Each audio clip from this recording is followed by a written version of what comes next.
Hey guys, welcome to Quinn's Tree Farm, coming to you straight through the power of YouTube right from Cornville, Maine. Dan Vanderwentz, Vanderwentz. Dan, you have a really funky last name, and to be honest with you, all I can think about when I see your name is Daffy Duck trying to pronounce Worcestershire. So Dan Vanderwentz. This video is for you. You had mentioned on Great Lakes that you wanted to talk about spraying and specifically when is it okay to spray your new seedlings. I don't have a really solid answer for you.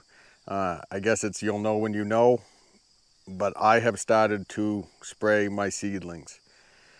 Now, when I talk about overspraying my seedlings, what we're looking at is when can we spray glyphosate and other herbicides over growth when it's not going to get damaged by the herbicide. When we're spraying glyphosate, the rule of thumb is when the new growth has hardened off, which is typically is here in August. It's middle to late August now, probably pushing late August, early September.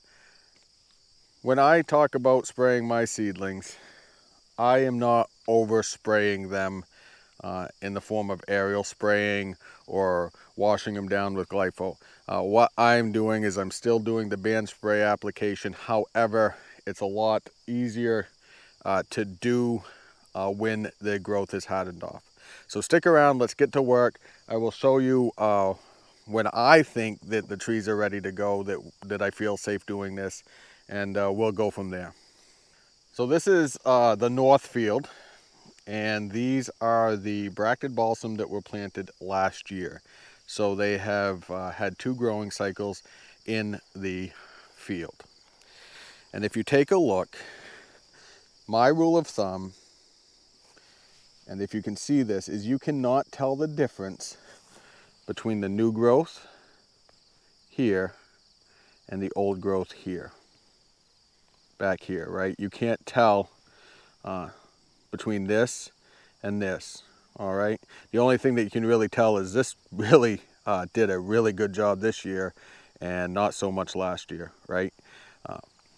That is my rule of thumb. Typically when you are looking at soft growth or growth that hasn't hardened off yet, it's a different color, right? It's much lighter, and that's how you can tell. It's that really, I don't know, fluorescent green, I guess, for lack of a better term. But if you can see here, you can't really tell in any of these trees, right? These 2 more stand-up trees, they all look the same. Again, this is mid-August, a little bit early for this. Typically I would be spraying in September. I was going to do a double mix, so to speak. I was going to put some Gold 2XL as a pre-emergent and then the glypho to kill the grass that's here. I'm not going to do that. I'm going to do the glypho, get the grass knocked down, and then from there we will do a round of either Simazine or Gold in the fall. If things go right, I will have my sprayer, my 3-point sprayer done up and fixed, and we can use that. Okay, so I'm using the 41% glypho mix, and I'm putting 2 ounces a gallon. I'm actually probably closer to 3 ounces a gallon. To be honest with you, I put in about 12 ounces per mix, and that seems to get the job done. As you can see, we're going to use the Jacto sprayer, and then I'm going to pretend to be a farmer with my farming overalls. I'm going to find a place for my telephone. All right, put one right here. Typically what I do, I just take the nozzle off, and I'm not gonna, I'm not gonna go out of my way to spray these, but if I get some on them, I'm not gonna lose my mind. Now I will tell you that I've never really had glypho actually kill. There we go. Basically all I'm doing is priming that pump, and then we get the sprayer back on. I've never had bad luck spraying glyphosate. I've never even really had a problem, there we go, spraying it over spring growth or new growth. And then what we're going to do is, just like normal, we're going to run down one side and back up the other. This will take about 2 weeks to knock down, and then I'll have a nice sprayed out field. The upside is it reduces my mowing tenfold because I don't have to mow in between the rows, and that's helpful. Glyphosate works by coming in contact with the leaves, and then it's transported into the root system, thereby killing the roots. And then, as you can see here where I'm walking, I'll be able to mow. This is one spot I am going to overspray. These are the seedlings. These were the leftover seedlings. Here, let me talk to you.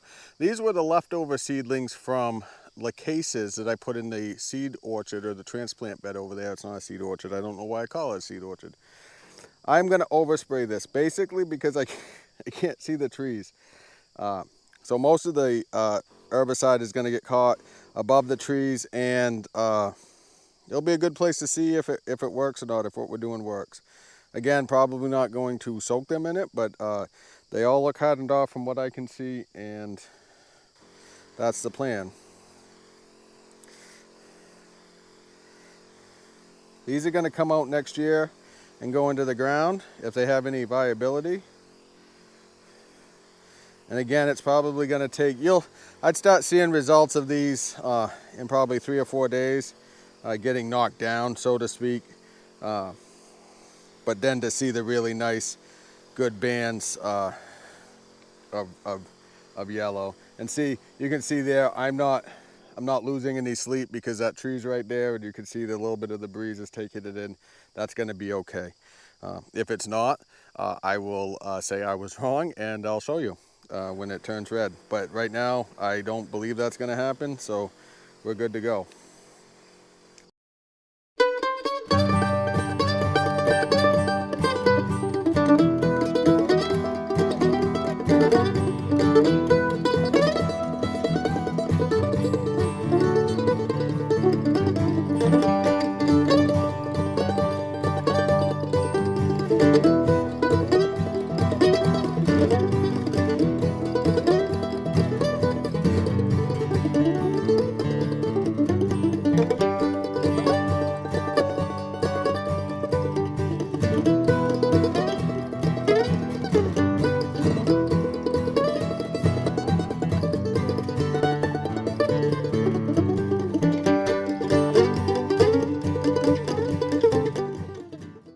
Okay, so let's go ahead and fill up.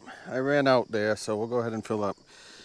I wish my hose was about another 2 feet longer, but I use it like a water level, and then I just gravity feed it in. And what I'm going to do is I'm just kind of filling it up, maybe like a third or a half of the way, and then I'll put my concentrate in.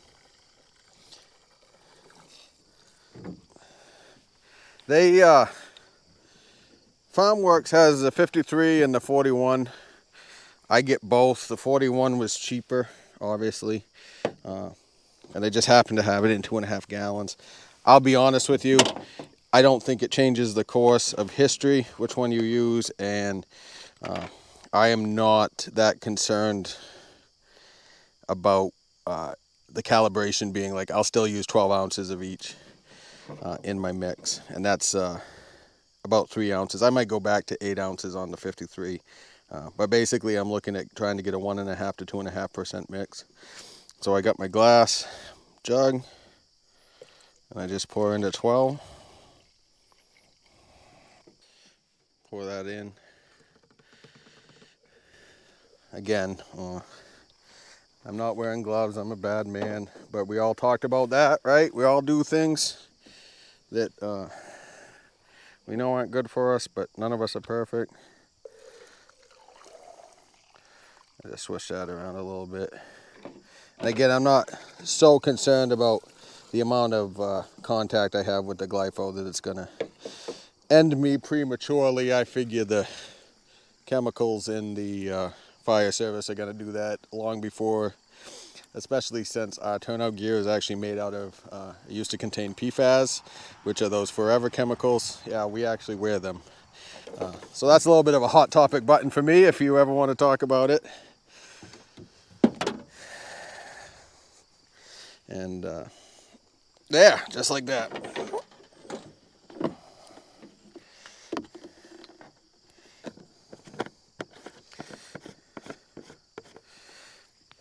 All right, I'm going to go ahead and try something new. If it works, then you'll see it. If it doesn't, then I'll get back to you and tell you it didn't work. All right, so it might be a little bouncy because as you can see, it's on my head. But this is the look from going down the roads. Now, while I got you on the line here, don't forget September 16th if you want to come and spend the night at a campfire, and then the 17th and the 18th are going to be the Maine Christmas Tree Association fall meeting. We have some really good guests. I have Kent Nelson locked up from the Maine Forest Service. We have someone from the Department of Agriculture coming to speak and get pesticide credits for all you guys who need pesticide credits, because remember, we do need a license to spray this sort of stuff. The Dean of Natural Sciences is planning to speak to us from the University of Maine at Orono, which is the flagship campus, which is going to be really interesting. Patty Cormier from the Maine Department of Agriculture, she's the director of the Department of Ag. She's going to come and talk to us. And then on Sunday, I've got Len Price, who is the proprietor with his family at Nutkin Knoll over in Newburgh. They're going to talk about, he's going to do an episode, a demonstration on basil pruning, because that's important. And then my dad, Jeffrey, is going to show us all how he does his hand shearing, because I know that that was a real good, fun topic that everybody liked.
This is the south side of the north field, and as you can see, the band spraying works very well.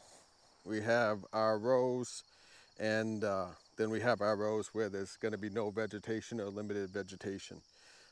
Again, these are a mix of MCTAs and then bracted balsams, and we'll be able to tell the difference as they grow up, but most of these in the front are MCTAs. These were planted last year, so they have 2 years of growth on them.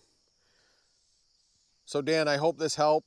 I hope you saw where I think it's a good time to start spraying, or that you can get away with spraying, where those trees look hardened off and you can't really tell the difference between the new and the old growth. Again, I don't overspray on purpose, but as you could see when we're walking through, sometimes it gets away from you a little bit, and that's going to help that. We're going to get back to shearing here pretty soon. I got about 1,500 trees done, so that gives me about 5,000 more to do. Want to do a couple videos on that. If you have any questions, if you have any topics for videos that you want to see, let me know down in the comments. Don't forget to like and subscribe if you like this stuff. And as you know, I'd really rather feel bad in Maine than feel good anywhere else. So there you go, my friends. I'll see you soon.